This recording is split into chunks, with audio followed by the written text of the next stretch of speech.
Unit 7. Analysis. A restaurant patron seemed particularly bothered about the temperature in a restaurant. He complained to his waiter that it was too cold and asked the waiter to turn down the air conditioner. The waiter told the patron he would do so immediately. A few minutes later, the patron complained that it was now too hot. The waiter apologized and told the angry patron that he would make a slighter adjustment to the air conditioner. These temperature complaints and slight adjustments happened several more times during the course of the evening. A man at another table asked the waiter how he could be so patient with the constantly changing whims of this dissatisfied patron. The waiter shrugged his shoulders and said that it was simple. By the way, the waiter added, this restaurant does not even have an air conditioner. Practice. 1. Leon Capo, age 38, does not care much for exercise, but he ran to save a woman after hearing screams and seeing a burning car. He dragged a 43-year-old woman and her dog from the burning car. One policeman at the scene said, I believe that 30 seconds later and she would have been dead. Mr. Capo said, I'm sure anybody would have done the same, because it's the right thing to do.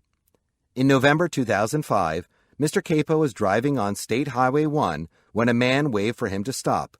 He told him that a car had crossed the center line and then launched itself into the air and hit a tree. Mr. Capo saw flames coming from the upside-down car and ran over to help the screaming woman inside. The doors were stuck, so he had to break a window to get the woman and her dog out. 2. New York Governor Nelson Rockefeller had a perfect Fifth Avenue penthouse with a panoramic view of Central Park. However, he had a problem. There were plans to put up a skyscraper public housing project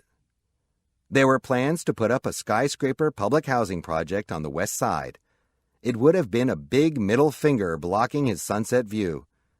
The sponsor of the housing project bill was Meade Esposito, the Democratic Party boss. Rockefeller invited him to his penthouse to discuss the matter as gentlemen.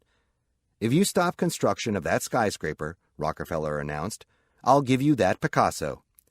He pointed to one of the modernist works on the wall. Esposito agreed to do what he could. The skyscraper was never built, and Rockefeller made good on his promise.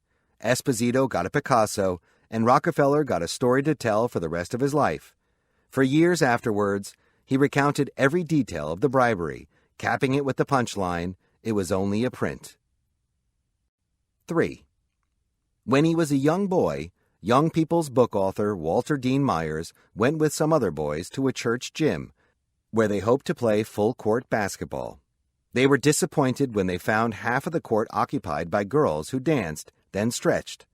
The boys made what they thought were appropriately disgusted comments, and the girls made a deal with them.